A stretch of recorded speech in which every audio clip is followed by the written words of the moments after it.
11واں پارہ۔ بسم اللہ الرحمن الرحیم۔ سورہ یونس آیت نمبر 93۔ وَلَقَدْ بَوَّأْنَا بَنِي إِسْرَائِيلَ مُبَوَّأَ صِدْقٍ وَرَزَقْنَاهُم مِّنَ الطَّيِّبَاتِ فَمَا اخْتَلَفُوا حَتَّى جَاءَهُمُ الْعِلْمُ إِنَّ رَبَّكَ يَقْضِي بَيْنَهُمْ يَوْمَ الْقِيَامَةِ فِيمَا كَانُوا فِيهِ يَخْتَلِفُونَ۔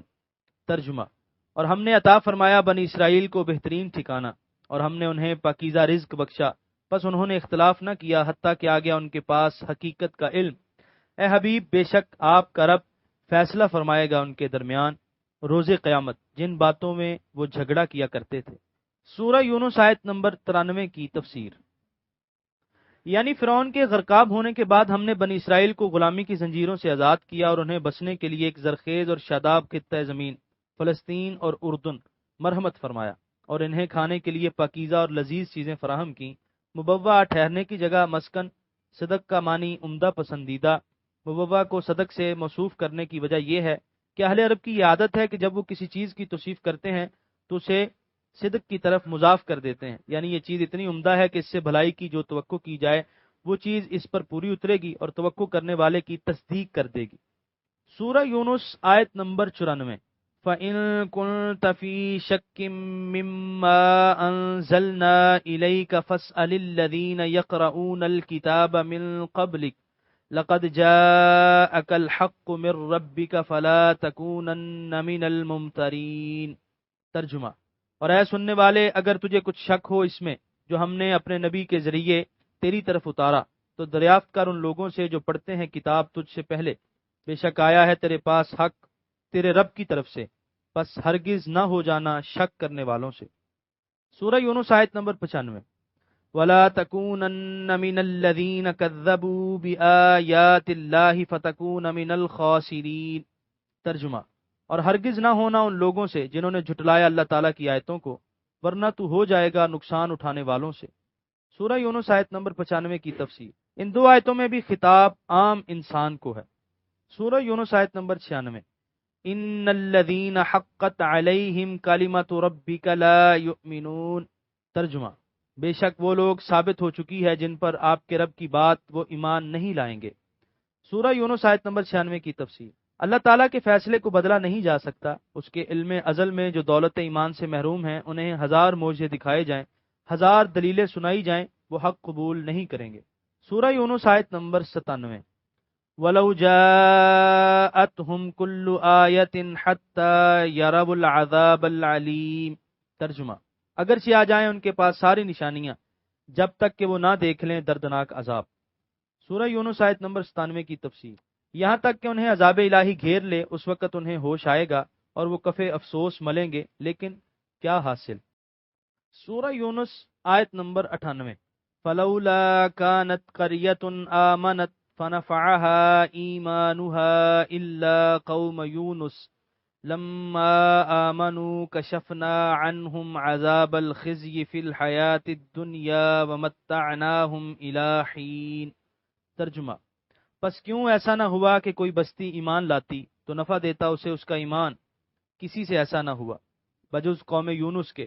جب وہ ایمان لے آئے تو ہم نے دور کر دیا ان سے رسوائی کا عذاب دنیوی زندگی میں، اور ہم نے لطف اندوز ہونے دیا انہیں ایک مدت تک۔ سورہ یونس آیت نمبر 98 کی تفسیر۔ لولا بمانی حلہ سرزنش اور توبیخ کے لیے استعمال ہوا ہے، یعنی وہ لوگ کیوں ایمان نہ لائے تاکہ عذاب الہی سے بچ جاتے۔ ابن عطیہ نے کہا ہے کہ لفظی اعتبار سے یہ استثناء منقطع ہے، لیکن معنوی لحاظ سے یہ متصل ہے، کیونکہ تقدیر عبارت یوں ہے۔ بعض علماء کا خیال یہ ہے کہ عذاب ان پر آیا لیکن ان کی گریہ وزاری اور نالہ و بکا کی وجہ سے ٹال دیا گیا، اور یہ اسی قوم کی خصوصیت ہے کہ نزول عذاب کے بعد ان کی توبہ قبول ہوئی۔ لیکن زجاج کا قول ہے کہ عذاب ابھی نازل نہیں ہوا تھا، بلکہ صرف اس کی علامتیں اور آثار نمودار ہوئے تھے کہ انہوں نے صدق دل سے توبہ کر لی، یا یہ کہ عذاب نے ابھی ان کو اپنے نرغے میں نہیں لے لیا تھا جس طرح فرعون کو موجوں نے گھیر لیا تھا، بلکہ جب انہوں نے دور سے کالے بادل منڈلاتے دیکھے تو سجدوں میں گر پڑے اور رو رو کر معافی مانگنے لگے۔ ان کی مثال ایسے بیمار کی تھی جس پر بیماری کا حملہ اگرچہ شدید ہو لیکن بچ جانے کے امکانات بھی ابھی موجود ہوں۔ علماء نے زجاج کے اس قول کو بڑا پسند کیا ہے۔ سورہ یونس آیت نمبر 99۔ وَلَوْ شَاءَ رَبُّكَ لَآمَنَ مَن فِي الْأَرْضِ كُلُّهُمْ جَمِيعًا أَفَأَنْتَ تُكْرِهُ النَّاسَ حَتَّى يَكُونُوا مُؤْمِنِينَ۔ ترجمہ: اور اگر چاہتا آپ کا رب تو ایمان لے آتے جتنے لوگ زمین میں ہیں، سب کے سب۔ کیا آپ مجبور کرنا چاہتے ہیں لوگوں کو یہاں تک کہ وہ مومن بن جائیں؟ سورہ یونس آیت نمبر 99 کی تفسیر۔ بظاہر تو یہ چیز بڑی خوش آئند معلوم ہوتی ہے کہ زمین کا گوشہ گوشہ نور حق سے منور ہو، ہر طرف سے اللہ کی دل نواز صدائیں بلند ہو رہی ہوں، محبت و پیار کا زمزم بہہ رہا ہو، احسان و مروت کی کار فرمائی ہو، کوئی بھی حق کا منکر نہ ہو، لیکن اللہ تعالیٰ کی تکوینی مصلحتیں اس کی مقتضی نہیں۔ ذکر و فکر کی محفلیں تو فرشتوں کے دم سے پہلے ہی آباد تھیں۔ آسمان کی وسعتوں میں کوئی چپا ایسا نہ تھا جہاں ملائکہ اپنی نورانی پیشانیوں سے سجدہ ریز نہ ہوں۔ بہیں ہمہ محفل کائنات اداس تھی، کسی خلیل نے آتش کدہ نمرود میں ابھی چھلانگ نہیں لگائی تھی، حسن و شباب کی ساری انگیختوں اور اشتعال انگیزیوں اور طبی تقاضوں کو کسی یوسف نے ابھی پائے حقارت سے ٹھکرایا نہیں تھا، ید بیضا نے عصائے کلیمی کو جنبش دے کر کسی فرعون کا غرور خاک میں ملایا نہیں تھا، ابھی تک احد و حنین کے سنگریزے اس شاک باوفا کے خون ناب سے رنگین قبا نہیں ہوئے تھے، اور سچ تو یہ ہے کہ بزم ہستی ان مناظر کے بغیر ناتمام معلوم ہو رہی تھی۔ یہ کمی تب ہی پوری ہو سکتی تھی کہ افراد انسانی کو متنوع صلاحیتوں سے بہرہ بر کیا جاتا اور ان کو بروئے کار لانے کے لیے انہیں آزاد چھوڑ دیا جاتا، ان کی نشو نما کے لیے ایسا ماحول مہیا کیا جاتا جہاں نیکی اور بدی دونوں بنپ سکیں، جہاں حق و باطل دونوں کے لیے زندہ رہنے کی گنجائش ہو۔ اس لیے خالق کائنات نے انسان کو پیدا کیا، اس میں طرح طرح کی صلاحیتیں رکھیں، اسے رشد و ہدایت اور ضلالت کی راہوں سے آگاہ کر دیا، اور پھر اسے عمل کی آزادی مرحمت فرمائی اور انہیں بتا دیا کہ یہ دارالعمل ہے، جو بو گے وہی کاٹنا پڑے گا۔ اے محبوب، اگر تیرا رب چاہتا تو سب کو مومن بنا دیتا، لیکن اس کی حکمت کا تقاضا یہ ہے کہ راہ حق اختیار کرنے پر کسی کو مجبور نہ کیا جائے۔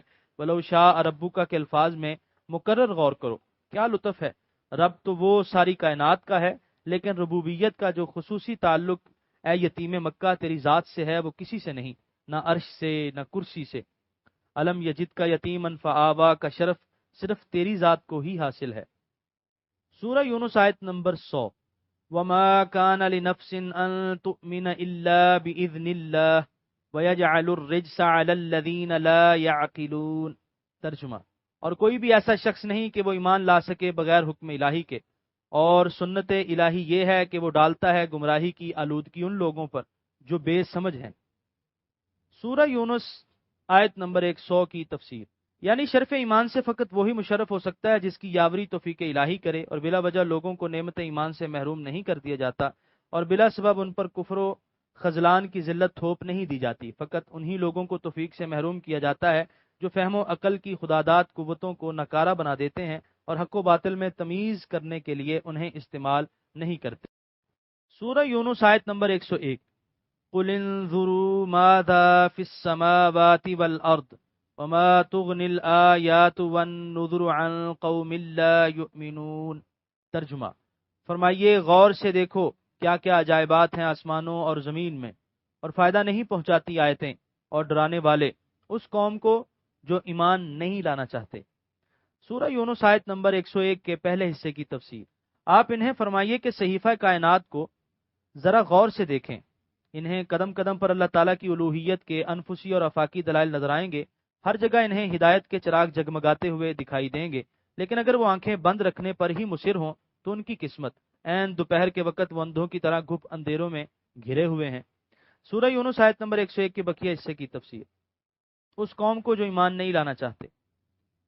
نذر نذیر کی جمع ہے، یعنی ان آیات اور شواہد سے فقط وہی لوگ مستفید ہو سکتے ہیں جن کے دلوں میں طلب حق کا جذبہ ہو، لیکن جو حق کو حق سمجھتے ہوئے اس سے روگردانی کیے ہوئے ہوں اور واضح دلائل کے باوجود ایمان لانے کے لیے تیار نہ ہوں، ان کے لیے نہ کوئی معجزہ مفید ہو سکتا ہے اور نہ کوئی ڈرانے والا ان کو ہلاکت کے گڑھے میں گرنے سے باز رکھ سکتا ہے۔ سورہ یونس آیت نمبر 102۔ فَهَلْ يَنْتَظِرُونَ إِلَّا مِثْلَ أَيَّامِ الَّذِينَ خَلَوْا مِنْ قَبْلِهِمْ قُلْ فَانْتَظِرُوا إِنِّي مَعَكُمْ مِنَ الْمُنْتَظِرِينَ۔ ترجمہ: پس وہ انتظار نہیں کر رہے مگر ان لوگوں جیسے حالات کا جو گزر چکے ہیں ان سے پہلے۔ آپ فرمائیے اچھا انتظار کرو، بے شک میں بھی تمہارے ساتھ انتظار کرنے والوں میں سے ہوں۔ سورہ یونس آیت نمبر 102 کی تفسیر۔ حجت پوری ہو چکی، حق واضح ہو چکا، اب بھی وہ ایمان نہیں لا رہے، شاید وہ اس عذاب کے منتظر ہیں جو ان سے پہلے گمراہ قوموں پر نازل ہوا تھا اور انہیں ملیا میٹ کر گیا تھا۔ اگر ان کی یہی منشا ہے تو ان کی یہ حسرت بھی پوری کر دی جائے گی۔ انہیں کہیے کہ چند دے انتظار کریں یہاں تک کہ وہ گھڑی آ جائے جو اللہ تعالیٰ نے ان کی ہلاکت اور بربادی کے لیے مقرر کر رکھی ہے، اور فرمائیے میں بھی تمہارے ساتھ اس وقت کا منتظر ہوں۔ ایام سے مراد یہاں دن نہیں بلکہ وہ واقعات اور حالات ہیں جن سے ان کے پیش روؤں کو سابقہ پڑا تھا۔ نیز عربی میں ایام کا لفظ عذاب اور نعمت و احسان دونوں معنوں میں مستعمل ہوتا رہتا ہے، جس طرح ارشاد باری تعالیٰ ہے وَذَكِّرْهُمْ بِأَيَّامِ اللَّهِ، ان کو اللہ تعالیٰ کی نعمتیں یاد دلاؤ۔ سورہ یونس آیت نمبر 103۔ ثم ننجی رسولنا والذین آمنوا كذلك حقا علینا ننجی المؤمنین۔ ترجمہ: جب وہ عذاب آ جائے گا پھر ہم بچا لیں گے اپنے رسولوں کو اور انہیں جو ایمان لائے، بلا شبہ ایسا ہی ہوگا، یہ ہمارے ذمے ہے کہ ہم بچا لیں گے اہل ایمان کو۔ سورہ یونس آیت نمبر 103 کی تفسیر: یعنی کافروں پر جو تباہ کن عذاب نازل ہوگا اس سے اہل حق کو کوئی گزند نہیں پہنچے گی۔ بحر احمر کی چنگھاڑتی ہوئی موجیں جو فرعون اور اس کے لاؤ لشکر کو تنکوں کی طرح بہا لے جائیں گی، وہ موسیٰ اور اس کے ساتھیوں کے لیے خدمت گاروں کی طرح راستہ بناتی جائیں گی۔ آندھی کے زوردار جھٹکے جو قوم عاد کی بستی کو زیر و زبر کر کے رکھ دیں گے، جب ان کا گزر حضرت لوط اور ان کے گھرانے کے پاس سے ہوگا تو ان کی تندی نرمی سے بدل جائے گی، اور ایسے معلوم ہوگا کہ نسیم صبح کے جھونکے ہیں جو خفتہ غنچوں کو بیدار کرنے کے لیے سمتے چمن رواں ہیں۔ اپنے بندوں سے ہمارا یہ وعدہ ہے کہ ہم ان پر آنچ نہیں آنے دیں گے، اور ہمارا وعدہ پورا ہو کر رہتا ہے، اس میں خلف نہیں۔ ان اللہ لا یخلف المیعاد۔ یہاں پر 11ویں پارے کا 15واں رکوع مکمل ہوا۔